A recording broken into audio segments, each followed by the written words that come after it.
Are you looking for more out of your life? Do you need ideas on how to start new businesses and how to move forward in your own personal life? Well, guess what? You have come to the right radio show. At You Can Overcome Anything podcast show, you will learn and hear from many people from all walks of life who are sharing their challenges, their stories, the habits, and the mind shifts they had to overcome to become who they are today. On top, you will get a chance to connect and see how you can overcome anything by networking and learning about your next move through this radio show. I present to you our great speakers at You Can Overcome Anything podcast show with your host, Cesar Espino.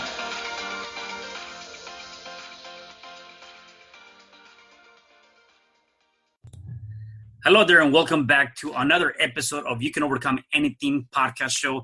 It is your host, Cesar Espino, and you can find me at www.CesarRespino.com. And today I have a special guest. His name is Caleb Breakey. Hey, how are you? I'm not doing too bad. How about yourself? I'm doing great. Awesome. Wonderful. So let me give our listeners and viewers a little bit of your background. So Caleb is a book writing consultant, best-selling clients, New York Times, USA Today, The Wall Street Journal, Amazon #1.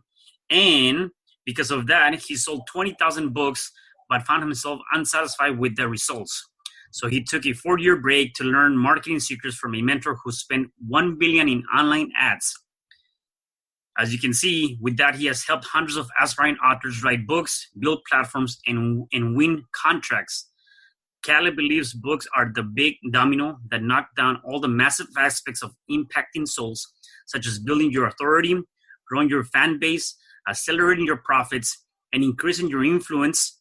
Writing a book helps you do work you're passionate about and leaves a legacy that stands the test of time. Wow. Yes, sir. That's awesome. I love that. So before we dive into all of this, why don't you tell us a little bit about you? How was your upbringing as a kid? Where were you born?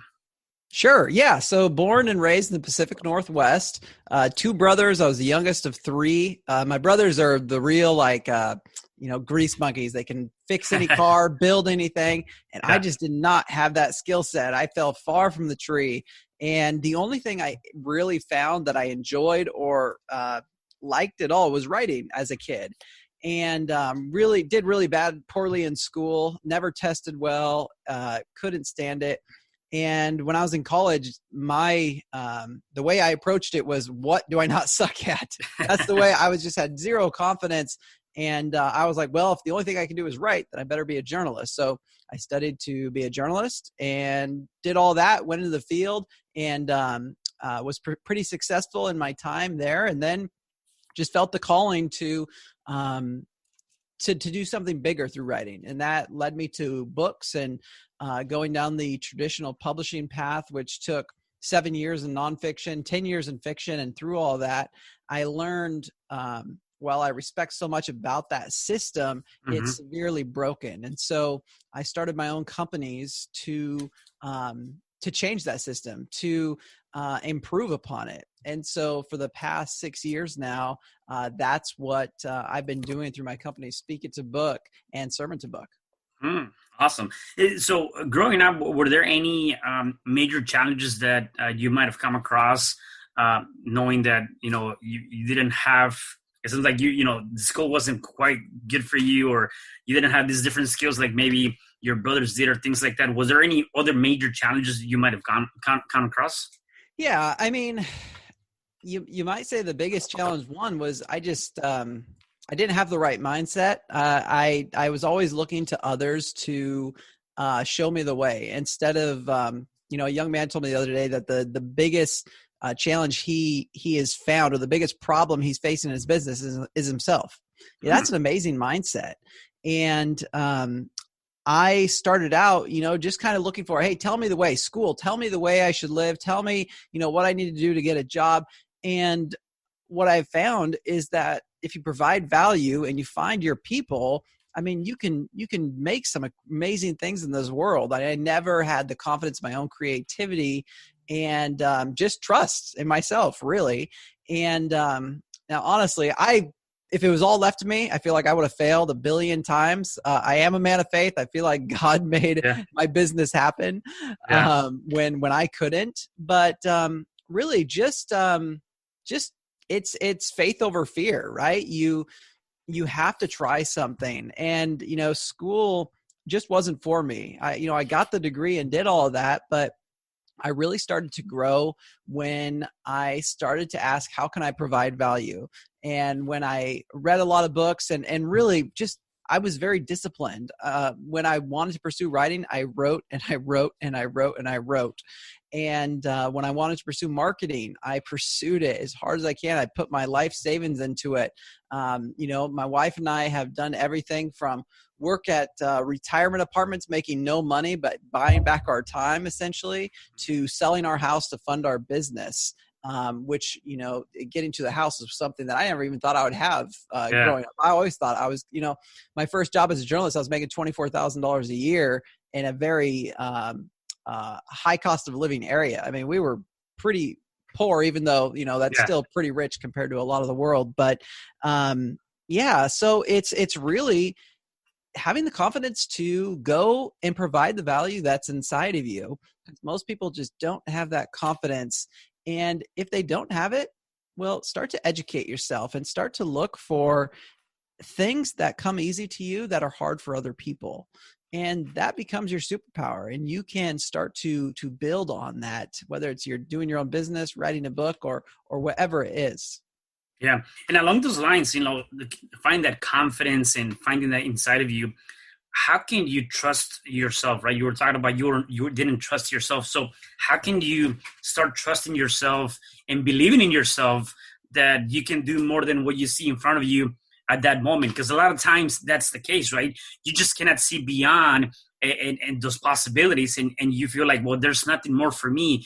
So how can you kind of stop stepping out of that and into a different space and trust yourself? Boy, it's the best way I could sum it up, and I'm just reading this book right now. It's called Upstream. This isn't my book. This is someone else's book, and it's great. But one of the quotes in there has really stuck with me, and it is, be impatient for action and patient for outcomes. Mm. So that takes an incredible amount of discipline, because as much as I would love to be the rah guy, you can do it, like go start now, sell everything you have and make this happen. I'm also very disciplined, and I encourage other people to be disciplined. So the discipline comes in, you have to take action every single day, but you have to be patient for outcomes. I'm 6 years into my business now, and we're still very much in the infancy of this business. We're still waiting for the true rewards and growth. People are now just starting to understand what we do, who I am. I've been behind the scenes for years, just working and working and working. And finally now I'm getting a seat at the table because of all the discipline that I've put in. And so it's this, you have to have the faith to put in that action. You have to have the faith to put in the action, and you don't know if the reward's ever going to be there. But I'll tell you one thing, it's been said that you can either choose discipline, you either get discipline or disappointment. Yeah. You choose one of the two. And if you choose discipline, you can avoid the disappointment. Right. And so I encourage people to do that when they start something. It's not so much just about going all in and without a plan. It's choosing to be disciplined within your means. I took small steps, but I was always taking a step forward. Even if it was just a choice of, hey, you know what? I'm not going to have a TV in my house because I would rather use that time to work. And, just small little things like that, where you can, if you can't afford something, if you don't have the money, you can at least buy time, right? Buy time to continue to take those action steps. Yeah. I love what you mentioned. A couple of things you mentioned, the idea of taking small steps. And the biggest thing there is, regardless of how small or big you think they are, just keep taking a step forward each and every day, right? And that's critical, because I think a lot of times, again, sometimes we see like, well, I'm taking all this action or I'm taking all these steps, yet I don't see any results. Well, the other thing you talked about is you've been working behind the scenes for many years, right? And finally you're getting that. And that's where a lot of people get that this discouraged, or they lose, that faith, right? That why be putting a month, 2 months, a year, 2 years, 3 years, and I still don't see it. And it's really more about continuing to take those steps and working behind the scenes. And the other thing you talked about is having faith over fear. So can you tell me more about that? Because a lot of times as an entrepreneur, business owner, whatever you're doing, fear tends to take over your life pretty much every day, right? We have about 60,000 thoughts per day. And out of those 60,000, 80% of them are negative, which can relate to that being fear, right? So how is faith over fear really pushing through? Yeah. I mean, faith just leads to death. I mean, fear leads to death. It's, it'll crush you. It's kind of like, I heard it said that, anxiety or being anxious, or it's like holding an umbrella waiting for it to rain. And fear is even darker than that. Fear tells you, this is going to happen. You're going to lose your money, your family, your health, your relationships. It crushes your ability to make any sort of progress. And again, going back to being a man of faith, there's this simple line that says, God gave you a spirit of fear. He gave you a spirit of faith and not fear. He gave you a spirit of power, love, and self-control, and not fear. And when I think about fear, even with what's going on in our world today, it's so easy to think this is the end of the world. This is going to be the apocalypse, all this stuff, because all these bad things are happening. But if you choose faith, if you choose that you're working toward something better, if you are selflessly working for the good of others, like I think that's the most selfless thing we can do, in a sense, it's to lay your life down for your brother. What I do to help other people along the path that are behind me. And if we can always be helping someone, it makes it a lot easier to choose faith, because that's the highest calling we can have as a human, is to help others, not to be selfish, not to, hey, look at me. Hey, look at my car. Hey, look at my money. Hey, all that stuff is going to go away. What lasts is your legacy and how you impacted people. And so faith, you can choose it when you realize you are stepping into your greatest calling as a human being. And fear only takes, it never gives. Faith gives. It gives life. It gives energy. It gives you that power to, even if you're taking one small step, you're being able to take it. And that could just be setting aside 30 minutes a day to work on whatever it is that, is on your heart. So yeah, fear is just a destroyer, and faith gives life. Yeah, definitely. Now, going back to the traditional way of publishing and doing all that stuff, you found that wasn't quite, what do you think it was going to be, and you decided to do your own stuff. Tell me more about that. What was your thoughts based on that? And then what is it that you're now, how you changed that in your business? Sure. So, I chased the traditional route, again, almost going back to the same thing as like school, right? Like, hey, here's how traditional publishing works. So I'm going to fit that mold and I'm going to do that. And I did all that. I worked hard for years and got an agent. And then we worked hard, got rejected, and finally landed a traditional book deal. And, they paid me the advance and I wrote the books and all that stuff. But you find out pretty quickly that the system is broken. Traditional publishing does a lot right in that, hey, it forces you to jump through so many hoops that you better be a great writer and you better have built some sort of a platform. But you find out pretty quickly that traditional publishing, their marketing is so old and dated and not innovative that it's gotten to the point where instead of fixing that, traditional publishers now only look for people with huge platforms. The problem with that is that books are being created not out of inspiration, but out of publishers saying, hey, you've got a lot of eyeballs on you. You should write a book. Well, I don't know about you, but I would rather a book be on someone's heart for years and it be the very thing that they're about, and it comes out because they wanted to make it happen, as opposed to someone, hey, there's a money-making opportunity here, and sure, you can get your stuff out, and then they sign them to a contract. So bookstores and Barnes & Nobles are filled with YouTube stars and people with big platforms, but was it really the best message that needed to get out there? I don't think so. I think that most great books die without ever being read. And this is not a content problem. It's a marketing problem. And the problem is there's a lot of great writers and authors and people with great things to say out there who will never be read. And they think because they're not read that their story or what they have to say is not valuable. And so you have this whole power dynamic between traditional publishers saying, you know, you didn't sell, so you're not worth it. And writers being like, well, I'm not worth it, when really it comes down to a marketing problem. So what I did was create my companies to really marry great writing with great marketing. And this, you know, I took 4 years off of writing to learn internet marketing so that I could help authors understand, hey, listen, it's not your content. It is your strategy on how to reach those readers that need your book. And yes, it's going to be a long path to getting this right, but I'm going to teach you. I'm going to show you how, because then writers and authors start getting their confidence back. They start saying, oh my goodness, like my book isn't bad. That's not why people aren't reading it. You know, this is a great example. You know, those videos where they'll take a world-class musician and they'll put him in a subway. Look at how many people walk right by someone who is the best in the world because they're conditioned to. You know, people will go past a great book just because they're used to saying there's tons of books published all the time. Why should I read this one? You need to be able to build a relationship with them, and that is done through strategic marketing.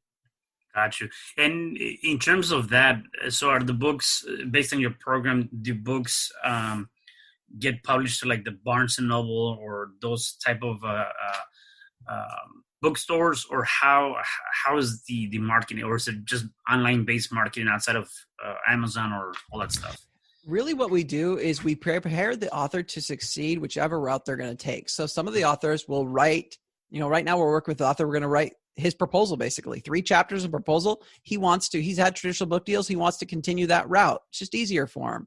And so we're preparing him to get a traditional book deal. Others will write their book, will publish it, you know, via Amazon, Barnes & Noble, all the online distribution, and build their marketing funnels. And it really just comes down to, do you want to keep the ownership of your book? You know, if you sell it to a publisher, you own about 20%. You get about $1 per book in royalties, and you don't own your intellectual property, but you get a nice advance up front. If you retain the rights and you publish through like our company, you retain 100% of your rights, but you don't have the arm of traditional publishing behind you, which they do have a lot of connections. However, they fail at over 70% of the books they publish. The big New York 5 fail 70% of the time. And that's after they weeded out so many thinking that they found a winner.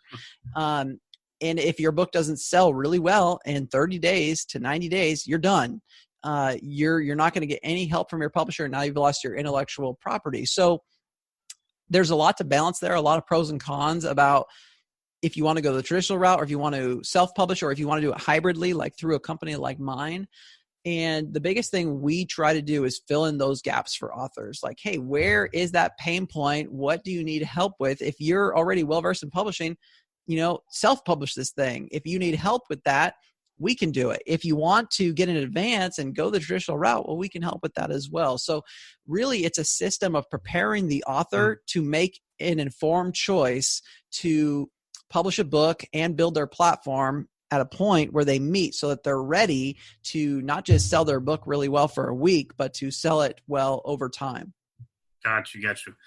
It's amazing how there's definitely different avenues and different ways you can take it, right? And I think that's part of very similar to a lot of aspects in our lives, and whether you're doing a book or you're doing a digital marketing company or whatever the case may be, there's always one way to do it, and you just need to be able to find one, what I believe a mentor or someone that can help you with that can teach you that, and just be open to that. So with that in itself, you know, and you doing this on the book side of it, how critical it is to have a mentor. You spend a lot of money on that. So how critical is that on having someone to kind of hold you by the hand and kind of teach you and give you the tools to move to the next level?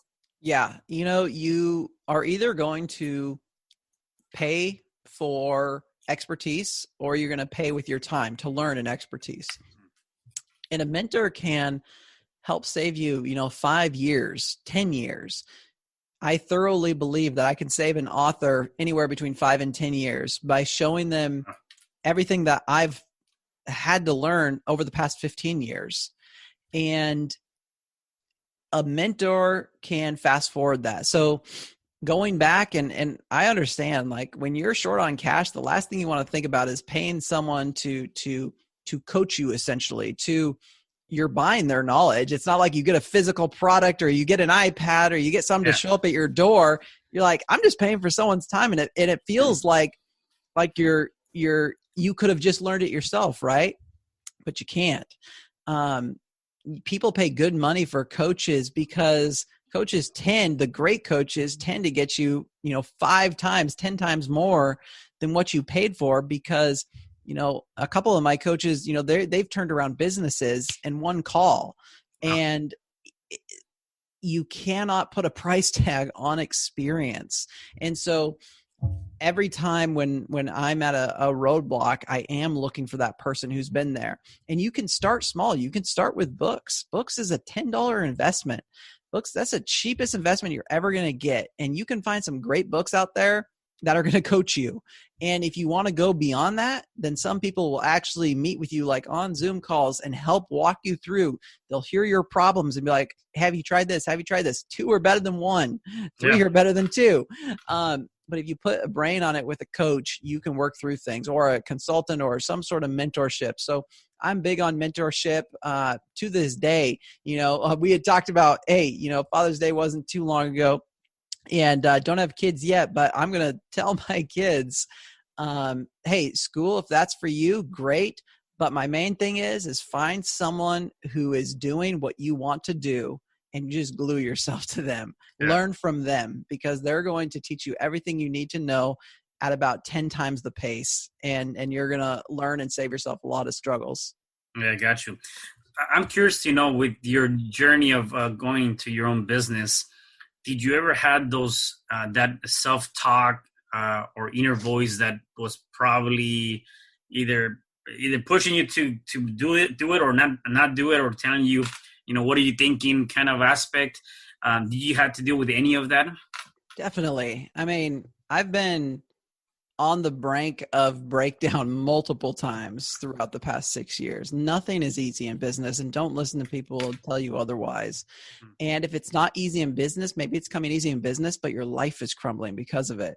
I mean, I had to take my foot off the gas once because I was hurting my marriage, because I was working too much. Time is an asset. And if you pour it all into your business, you might be successful with money, but if your relationships fall apart, what good is it? Like, you've traded the most important thing in the world, relationship, for money, which is nothing. It's material. It's not going to last. And so, I encourage everyone, like, to embrace the hard. It's difficult. Doing anything is difficult, but know that you're in good company, that every great business out there. I mean, look at how long it took Amazon to really become a thing. I mean, they put so many years of hard work, and it finally, takes over the world pretty much. Mm-hmm.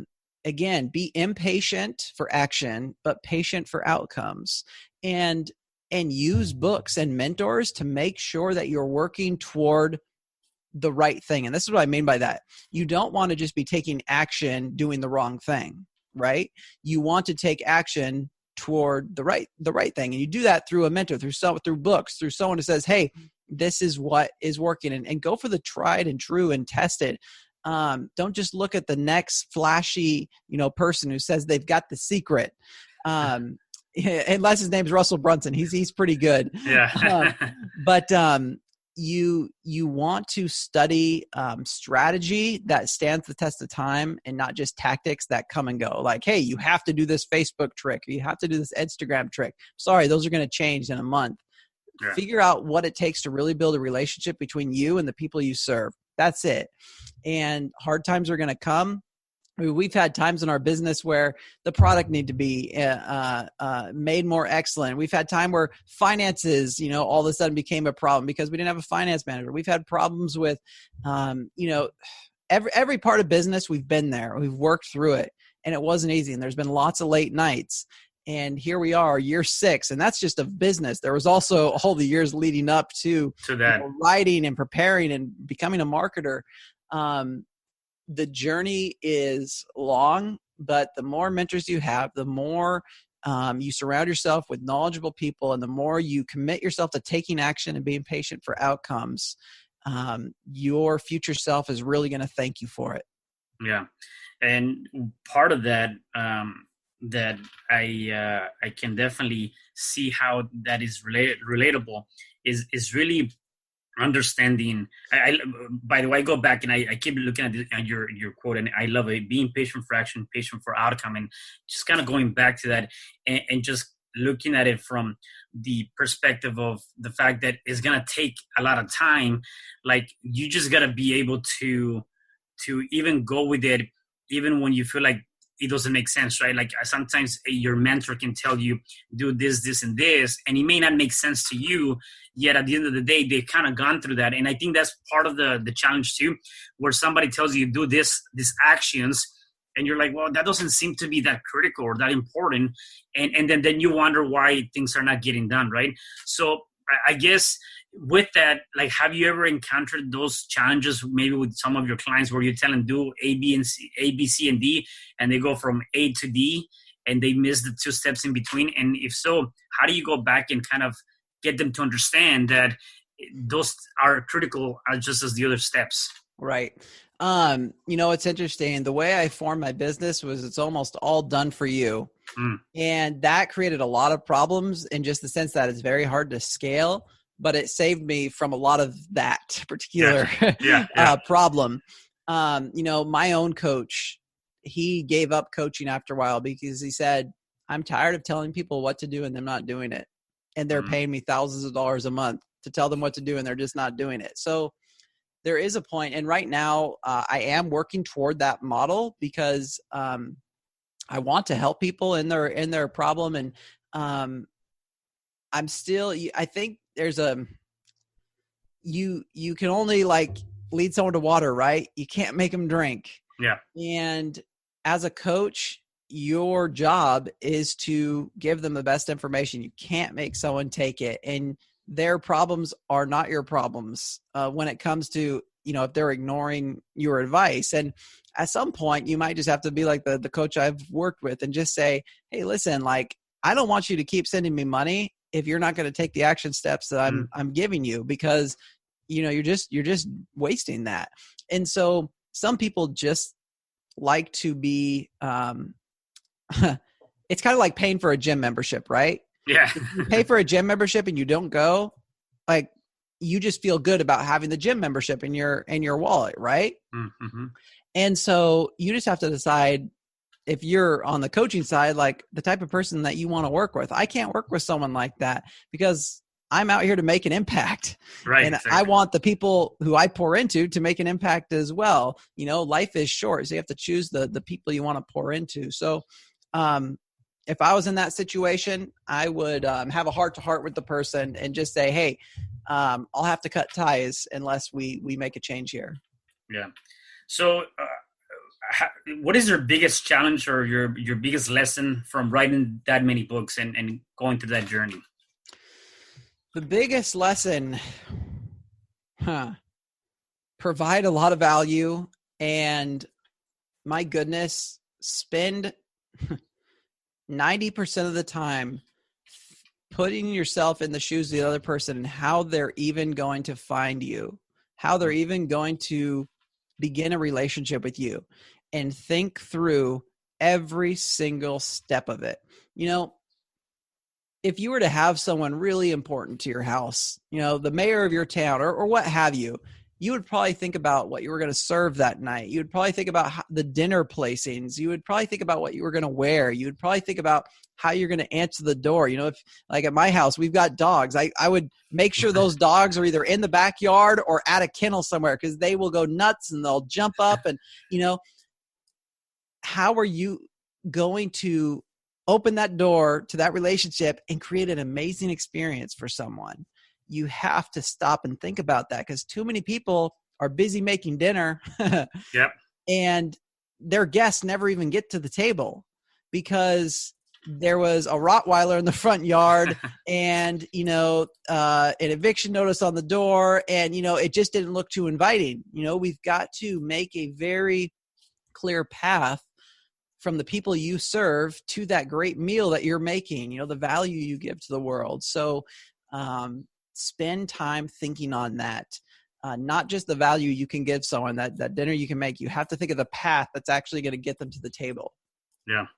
And I'm curious to know, with the amount of books that you've written, the amount of books that you've also read, how do you keep yourself motivated, or do you have any daily rituals or habits that you do?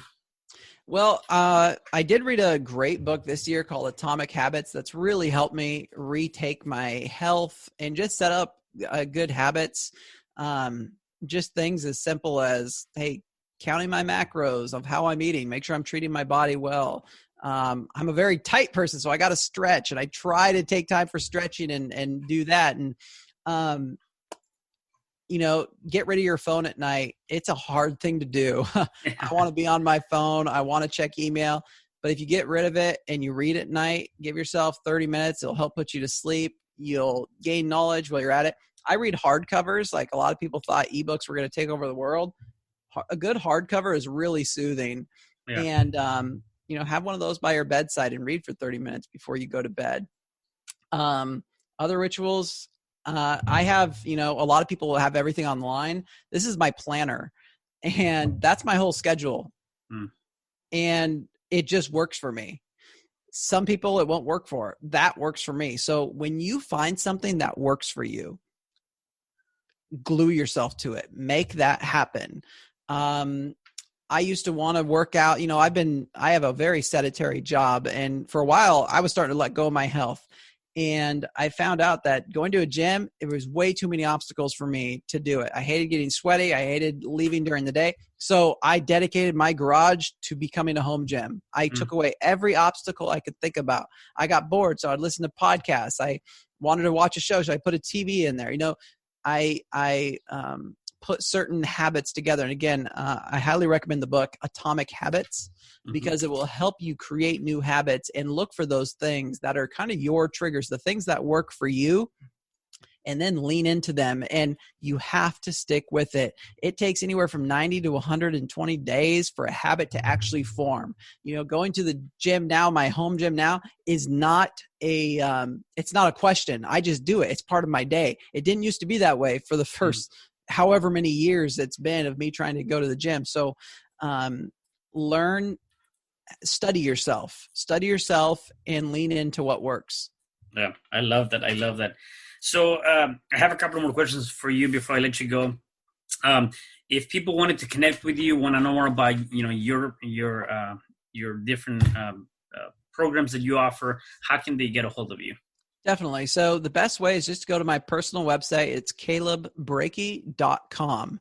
And there you can, find out more about my companies. You can check out our online course that we offer. It's called the 7-Figure Best-Selling Author. And if you would like to learn more about my companies, you can also check out those websites. Speak It to Book is for those who have a burning desire to write a book. They have all their ideas, but they haven't written anything down. And then we also have Sermon to Book, which is for pastors who have sermons that are just sitting on a shelf somewhere, ready to be put into a book. So those 3 websites are great places to start.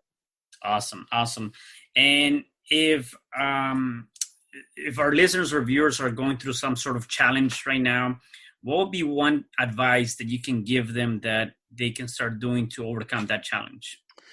Yeah. I'll say what my mentor says to me when I'm up, stressed out or what have you. First, he strips all emotion out of it. He gets down to the facts. What's really happening? Um, what's the issue at hand? Get rid of all the emotion and look at it. Just the facts for a little bit, and start to think clearly. 2, never give up. My mentor has a piece of paper that he keeps in his wallet, and he calls it his words of life. And basically it's a reminder of who he is and why he does what he does. And little reminders, his main things: love God, love people. All throughout the card, he has things like never give up, no regrets, a lot of little things that he's kept on this piece of paper for years. Write that piece of paper, like, remember why you're doing what you're doing. Know that the hard times will pass. Sometimes it will seem like that you keep coming, but that is life. Life is a roller coaster. I don't care if you're rich and famous, you're going to have problems, and you need to be able to deal with them little bit by little bit. Lean into relationships. Remember what's important. It is relationships. It's not money. It's not fame. It's not, quote unquote success. Success is being able to help others. And, that would be my advice. Yeah, and I think with that, obviously, you got to find that balance, and you can kind of talk about that, right? You have to have the balance between, your business to your relationships to even your health, right? You touch on all those 3 things, and sometimes we do forget on some of those aspects. We're focusing too much on one, and then our health is really bad, or our relationship. So finding that balance is so critical for your success at the end of the day, right? Big time. Yep. You've probably heard the analogy in multiple places, the idea of the wheel. If life has, you got your health, your wealth, your relationships, your spirituality, one area, if you don't focus on it, the wheel becomes like a cinder block, and you ain't going to get very far. Yeah. I love that. Caleb, anything else that you want to say before I let you go? I really had a great time speaking to you and just getting a lot of the ideas from you. No, Cesar, this was great. Great questions. I really appreciate it. And I appreciate you having me on the podcast today. Awesome. Well, thank you so much for being here. And for the rest of you guys, please make sure you check us out at You Can Overcome Anything podcast show on your favorite platform. And please come here and comment, subscribe, like, and share this podcast. I'll see you guys at the next episode. Have a good day. Hi, I'm Cesar Espino, real estate investor, business coach, and consultant, and author of the book, You Can Overcome Anything, Even When the World Says No. My number is 424-501-6046. In my book, I talk about making the necessary changes to shift your mind for prosperity and certainty. Pick up your copy at Amazon. I also love helping families with their real estate and can purchase your house fast and all cash. Follow me on Instagram, Facebook, and LinkedIn. My number is 424-501-6046. Thank you for having me today. I am so glad you've tuned into this podcast. You can find me at your favorite podcast platform where you can like, subscribe, comment, and share. And to learn more about myself, my services, you can find me at www.CesarRespino.com, or you can also find me at your social media. Thanks for joining me, and I am looking forward to having you at the next episode. And know you truly can overcome anything.